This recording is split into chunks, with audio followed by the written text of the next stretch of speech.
La plupart des gens attendent. Ils attendent qu'on leur donne la permission, qu'un moment idéal surgisse ou qu'un sauveur vienne les libérer. Mais voici la vérité. Être sans le sou, c'est temporaire. Être épuisé, c'est passager. Être seul, c'est votre super pouvoir. Il y a quelque chose qui me captive profondément, le chiffre 0. Là où certains ne voient que le vide, moi, j'y vois une puissance insoupçonnée. Car à partir de 0, la seule direction possible, c'est vers le haut. Permettez-moi de vous livrer un fragment intime de mon histoire. Il y a quelques années, mon compte bancaire affichait un parfait 0. 0 opportunité, 0 contact, 0 idée de la marche à suivre. Je dormais sur un vieux canapé dans un petit appartement, survivant avec des sandwichs à moins d'1 $. Mes amis me croyaient fou d'avoir quitté un emploi stable. Ma famille, elle, regardait ma chute avec inquiétude. Mais c'est justement ce que le 0 m'a appris. Il vous débarrasse de vos illusions. À 0, la clarté surgit. Sans rien, pas de solution facile, pas d'argent pour masquer les problèmes, pas de réseau pour ouvrir des portes. Ce qu'il vous reste, votre esprit, votre temps et vos mains. Et c'est là, mon ami, que naît la vraie puissance.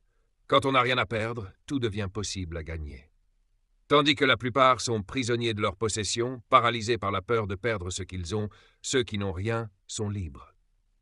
Libres d'essayer, libres d'échouer, libres de recommencer. Car personne n'attend rien de vous. Chaque progrès devient une victoire. Souvenez-vous, chaque entreprise emblématique, chaque fortune, chaque réussite exceptionnelle a commencé à 0. Cette chaîne de restaurants célèbre une seule personne dans une cuisine modeste. Cet empire de la distribution, un petit commerce dans une ville banale. Cette entreprise technologique innovante, un simple garage. Et vous savez pourquoi être fauché peut devenir votre plus grande arme? Parce que vous ne pouvez pas acheter de solutions, vous devez les inventer. Vous ne pouvez pas vous offrir de raccourcis, vous devez créer votre propre voie. Être fauché vous pousse à utiliser votre outil le plus puissant, votre créativité. Je me souviens quand je n'avais même pas de quoi me faire imprimer une carte de visite.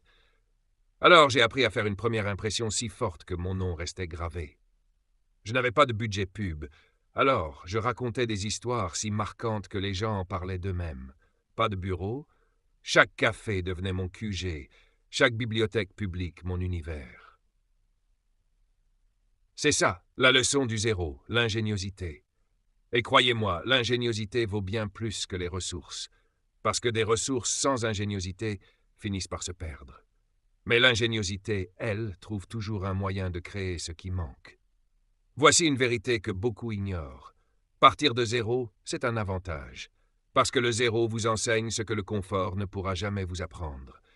Il vous oblige à innover. Il vous forge une force que l'argent ne peut pas acheter. Chaque dollar que vous gagnez vous enseigne une précieuse leçon. Chaque lien que vous tissez vous révèle un pan de la nature humaine.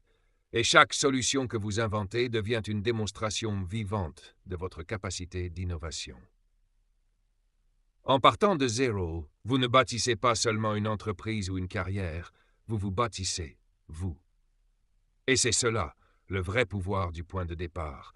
Ce n'est pas uniquement ce que vous créez, mais surtout la personne que vous devenez en le créant. Alors, la prochaine fois que vous faites face au 0, ne vous laissez pas abattre. Soyez excité, car le 0 n'est pas une fin, c'est un tremplin. Ce n'est pas votre adversaire, mais votre meilleur professeur. Ce n'est pas une malédiction, c'est une opportunité.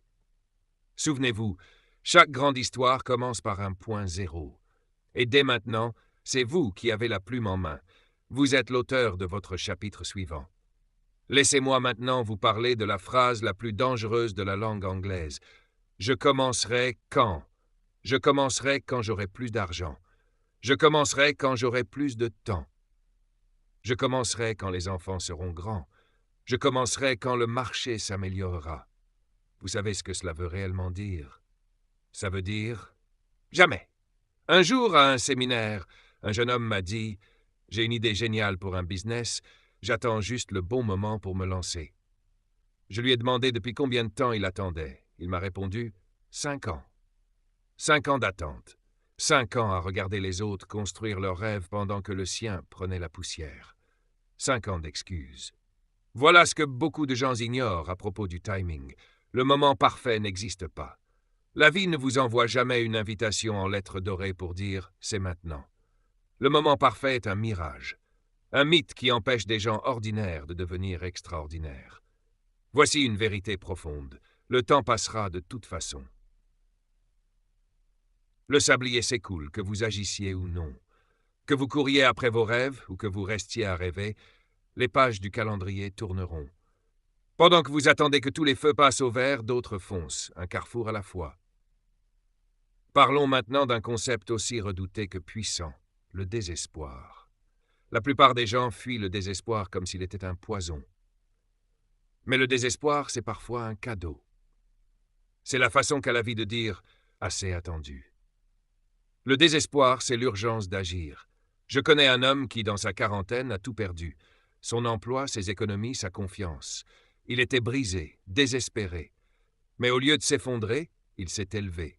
Il n'avait pas de fonds pour acheter du stock, alors il a lancé un service sans inventaire. Il ne pouvait pas louer de bureau, alors il est devenu mobile, apportant son offre directement à ses clients. Ce désespoir ne l'a pas détruit, il l'a propulsé. Voilà la vraie force du désespoir. Il vous pousse à innover. Quand vous êtes assez désespéré, vous n'attendez plus un feu vert imaginaire. Vous créez votre propre voie. Vous transformez ce « un jour flou » en un « aujourd'hui puissant ». Voici une vérité qui a bouleversé ma vie. Le meilleur moment pour planter un arbre, c'était il y a 20 ans. Le deuxième meilleur moment, c'est maintenant. Il en va de même pour démarrer votre projet, écrire ce livre ou transformer votre existence. Chaque jour d'attente est un jour perdu. Un jour où quelqu'un d'autre s'améliore, progresse, se rapproche de ses rêves. Chaque jour d'attente est un jour que vous ne récupérerez jamais. Alors dites-moi, qu'attendez-vous vraiment? Espérez-vous que le moment parfait arrive? Laissez-moi vous dire une chose essentielle. Ce moment parfait, c'est maintenant. Ici, à cette minute, à cette seconde. Le temps d'attendre est terminé. Le temps d'agir est arrivé. Car si ce n'est pas maintenant, alors quand? La vie récompense l'action, pas les intentions. Elle célèbre le progrès, pas la perfection. Et surtout, elle ne donne rien à ceux qui se contentent d'attendre. Votre moment n'est pas en route, il est déjà là. La seule vraie question est, qu'allez-vous en faire? Vous savez ce que la plupart des gens redoutent plus encore que l'échec? Être seul. Ils restent dans des relations toxiques, gardent des amitiés qui les freinent, occupent des emplois qu'ils détestent. Tout cela pour éviter la solitude. Mais permettez-moi de vous révéler une vérité puissante. Parfois, être seul est exactement ce qu'il vous faut. Je me souviens d'une nuit où je marchais seul dans mon jardin. Pas de téléphone, pas de conversation, pas de distraction. Juste moi et mes pensées. Et dans ce silence, j'ai entendu quelque chose de précieux. Ma propre voix. Pas celle de mes parents dictant ce que je devais faire. Pas celle de mes amis projetant leurs attentes. Pas celle de la société m'imposant ce que je devais devenir. Seulement moi, ma voix limpide me disant ce que je devais accomplir. La solitude n'est pas une punition, c'est une préparation. Pensez à un arbre qui pousse au cœur d'une forêt. Il est protégé par les autres, mais cette protection peut l'affaiblir. Maintenant imaginez un arbre seul sur une colline, battu par le vent, fouetté par la pluie, brûlé par le soleil. Observez la puissance qu'il développe. Les racines profondes qui l'ancrent. C'est vous, debout, seul, forgeant une force qu'aucun confort ne pourra jamais vous donner. Parlons maintenant de la prise de décision. Quand on est seul, quelque chose de magnifique se produit. On apprend à se faire confiance. Entouré d'autres, il est facile de se reposer sur leurs opinions, leurs conseils. Mais en solitaire, on aiguise son jugement. On cultive sa sagesse. On suit ses instincts. Je connais une femme qui a lancé son entreprise seule. Tout le monde lui disait qu'elle avait besoin d'un associé, d'un investisseur, d'un conseiller. Elle a dit non. Elle a choisi la voie solitaire. Était-ce plus difficile? Évidemment. A-t-elle fait des erreurs? Bien sûr. Mais chaque erreur l'a enseignée. Chaque choix l'a renforcée. Chaque obstacle a construit son caractère. Ce que beaucoup ignorent, c'est que la solitude ne signifie pas l'isolement. Elle signifie l'indépendance. Ce n'est pas l'absence de compagnie, c'est la naissance du leadership. Car tout vrai leadership commence par la capacité à se diriger soi-même. Quand vous êtes seul, vous ne pouvez accuser personne d'autre pour vos échecs. Mais vous n'avez pas non plus à partager la gloire de vos victoires. Vous n'attendez pas la motivation des autres. Vous allumez votre propre feu, vous nourrissez votre propre énergie, vous trouvez votre propre pourquoi chaque matin. Pensez-y. Chaque inventeur de génie, chaque penseur révolutionnaire, chaque leader visionnaire a à un moment donné dû marcher seul, croire en une vision que personne ne comprenait, faire confiance à un instinct que tout le monde remettait en question. C'est ça la bénédiction de la solitude. Elle vous oblige à devenir complet, à combler vos manques, à résoudre vos problèmes, à répondre à vos propres questions. Et voici le plus beau paradoxe. Une fois que vous êtes fort seul, vous devenez encore plus exceptionnel avec les autres. Parce que vous venez d'un lieu de puissance, pas de dépendance. Vous choisissez, vous ne subissez pas. Vos compagnons ne sont pas toujours vos sauveurs. Plutôt que de chercher qui viendra vous sauver, souvenez-vous, être seul ne veut pas dire être isolé. Être seul, c'est être non influencé, non dilué, non emprunté, pur. Alors la prochaine fois que vous vous retrouverez seul, ne fuyez pas. Ne remplissez pas ce vide de bruit, ni de la présence d'autrui. Accueillez-le. Car dans cette solitude, vous ne passez pas simplement du temps avec vous-même, vous vous façonnez. Et cette version de vous, forgée dans le silence, personne ne pourra jamais vous la reprendre.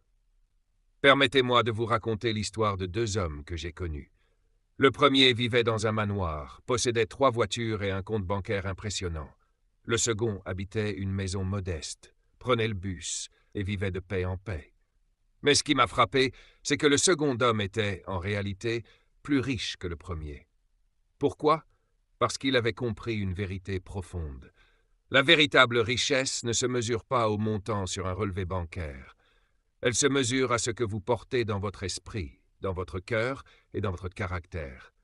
Voici les 6 atouts que chacun d'entre nous possède, peu importe où il vit.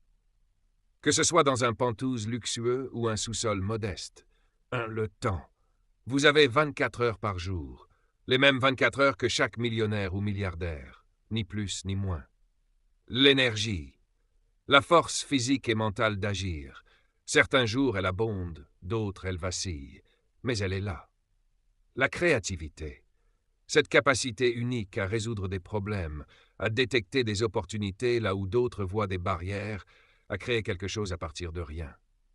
4. Les relations, pas seulement vos proches. Chaque personne que vous croisez peut devenir une passerelle vers une opportunité.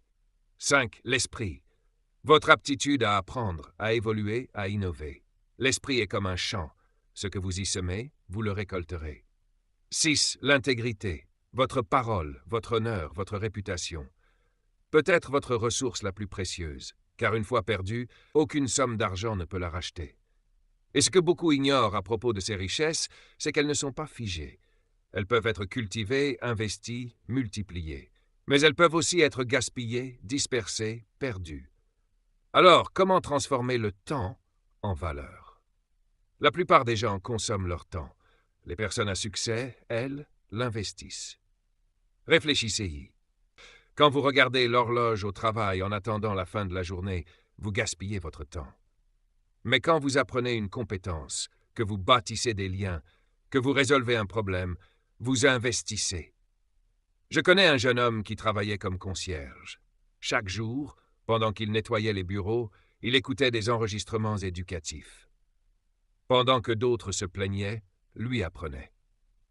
Aujourd'hui, il possède une entreprise de conseil florissante. Il n'avait pas plus de temps que les autres. Il avait simplement compris comment le transformer en richesse. Voici une vérité puissante sur l'argent. Ce n'est pas l'argent qui est à la racine de la richesse, mais la création de valeur. Plus vous créez de valeur pour les autres, plus l'abondance coulera vers vous. C'est comme un agriculteur. Il sème des graines. Il ne récolte pas immédiatement. Mais il comprend les saisons de la richesse. Il sait que la moisson viendra tôt ou tard. On dit souvent, les pauvres travaillent pour de l'argent. Les riches, eux, font travailler l'argent pour eux. Mais avant que l'argent ne puisse travailler pour vous, vous devez d'abord travailler sur vous-même. La plupart des gens sont tellement absorbés par le fait de gagner leur vie qu'ils oublient de concevoir une vie. Ils sont focalisés sur le prochain chèque, et ce faisant, ils passent à côté de l'opportunité de bâtir une véritable richesse. Vous voulez connaître le moyen le plus rapide de devenir riche? Résolvez de grands problèmes. Plus les problèmes que vous affrontez sont importants, plus vous apportez de valeur, et plus la richesse circule vers vous. Souvenez-vous, le solde de votre compte bancaire reflète la valeur que vous avez créée pour les autres. Vous voulez un compte plus rempli? Créez plus de valeur. Résolvez plus de problèmes. Servez davantage de gens. Voilà le vrai secret de la richesse. Ce n'est pas ce que vous recevez, mais ce que vous donnez. Pas ce que vous possédez, mais ce que vous devenez. Et voici un paradoxe que beaucoup ne comprennent jamais. Ce n'est pas l'énergie qui crée l'action, c'est l'action qui crée l'énergie. Vous attendez de vous sentir plein d'énergie pour transformer votre vie? Cette énergie n'arrivera jamais dans l'attente. Elle naît lorsque vous brisez l'inertie de vos anciens schémas. Laissez-moi vous expliquer ce qui se passe dans votre corps, là maintenant. Vous vous sentez peut-être fatigué, vidé, démotivé. Votre cerveau vous murmure « Repose-toi d'abord, change plus tard ». Mais ce n'est qu'un mécanisme de conservation.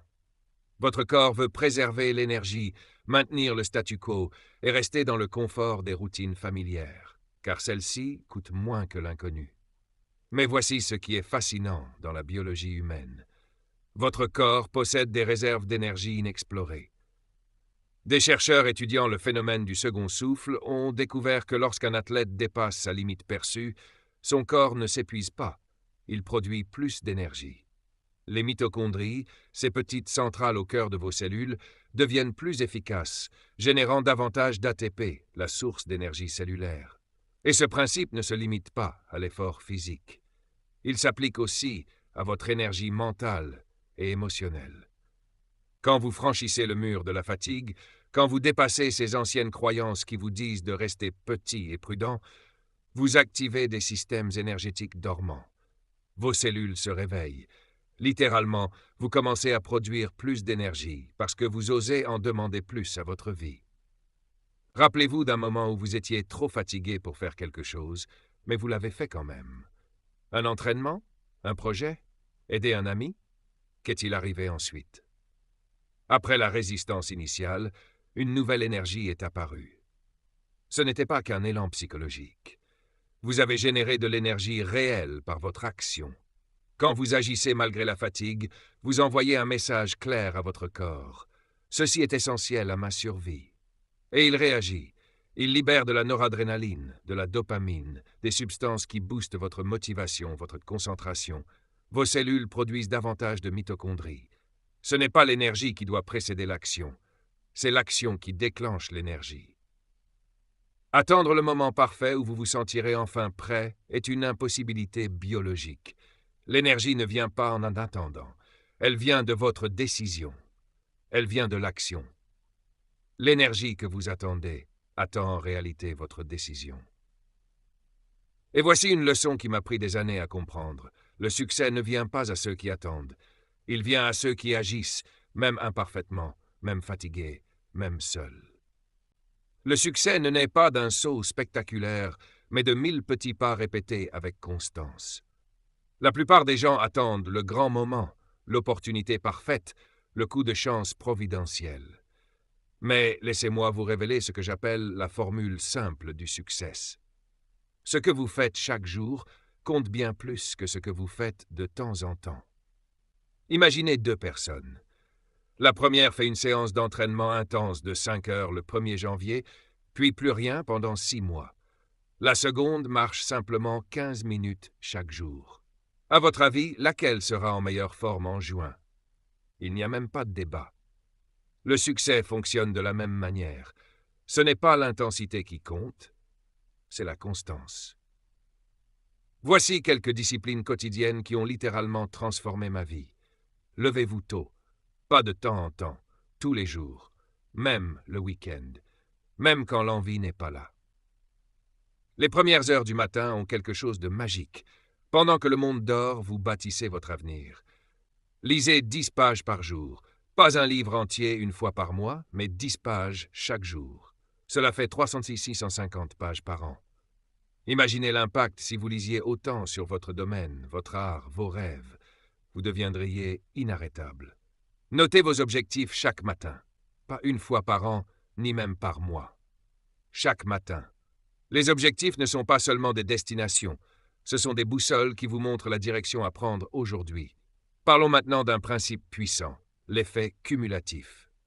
La plupart des gens surestiment ce qu'ils peuvent accomplir en une journée et sous-estiment ce qu'ils peuvent accomplir en un an. De petites actions répétées chaque jour mènent à des résultats extraordinaires. Pensez-y, si vous vous améliorez juste un peu chaque jour, au bout d'un an, vous ne serez pas simplement 365 fois meilleur, mais 37 fois meilleur. Voilà le pouvoir de la croissance quotidienne. Mais attention, chaque jour d'attente est un jour perdu. Pendant que vous attendez, quelqu'un d'autre progresse. Il se renforce, il se rapproche de ses rêves. Et vous, chaque jour d'attente est un jour que vous ne retrouverez jamais. Alors dites-moi, qu'attendez-vous? Quel moment parfait espérez-vous voir apparaître? Parce que je vais vous dire une vérité, ce moment parfait, c'est maintenant. Oui, maintenant, à cette minute, à cette seconde. Le temps d'attendre est terminé, le temps d'agir est arrivé, car si ce n'est pas maintenant, alors quand? La vie récompense l'action, pas l'intention. Elle récompense le progrès, pas la perfection. Et surtout, elle ne récompense jamais l'attente. Ce moment que vous attendez, il n'est pas en chemin. Il est déjà là. La véritable question est, qu'allez-vous en faire? Parlons maintenant d'un mot puissant, l'héritage. Beaucoup pensent que l'héritage, c'est ce que l'on laisse derrière soi, après. Mais ce n'est pas vrai. Votre héritage n'est pas ce que vous laissez, c'est ce que vous construisez maintenant. Chaque action, chaque choix, chaque moment vécu avec intention est une brique de plus dans la fondation de ce que vous laissez au monde. Je connaissais un homme qui disait toujours « un jour, il lancerait son entreprise, un jour, il écrirait son livre, un jour, il ferait une différence. » Vous savez ce qui s'est passé? Ce un jour n'est jamais venu. Parce que un jour n'est pas un jour de la semaine. Il n'existe sur aucun calendrier. Comprenez ceci.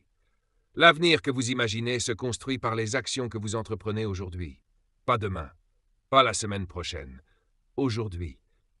Vous voulez savoir quel est le moment le plus puissant de votre vie? C'est celui-ci, ici, maintenant. Parce que c'est le seul instant sur lequel vous avez un contrôle total. C'est le moment où tout peut changer. Le défi est simple, mais pas facile. Agissez. Pas après ce discours, pas après le déjeuner, pas quand vous vous sentirez prêt. Vous voulez lancer une entreprise? Rédigez votre premier plan aujourd'hui. Vous voulez vous remettre en forme? Faites votre première pompe aujourd'hui. Vous rêvez d'écrire un livre? Écrivez votre premier mot aujourd'hui. Vous souhaitez changer votre vie? Faites ce premier pas aujourd'hui. Car voici la vérité sur le changement. Il se produit en un instant. L'espace entre ce que vous étiez et ce que vous devenez est minuscule. Une décision, une action, un pas. Et rappelez-vous, dans 20 ans, vous ne regretterez pas les échecs. Vous regretterez les opportunités que vous n'avez pas saisies, les rêves que vous n'avez pas poursuivis, la vie que vous n'avez pas osé vivre. Alors voici mon ultime appel à vous. Ne vous contentez pas d'applaudir. Ne remettez pas à demain, ne planifiez pas. Agissez. Passez cet appel. Écrivez ce plan. Faites ce premier pas. Car votre vie, votre vraie vie, celle que vous imaginez dans vos rêves, vous attend de l'autre côté de l'action. C'est votre moment, c'est votre temps, c'est votre vie. Qu'allez-vous en faire? Dis-leur. Abonne-toi, partage, parce que ce message peut changer une vie, peut-être même la tienne.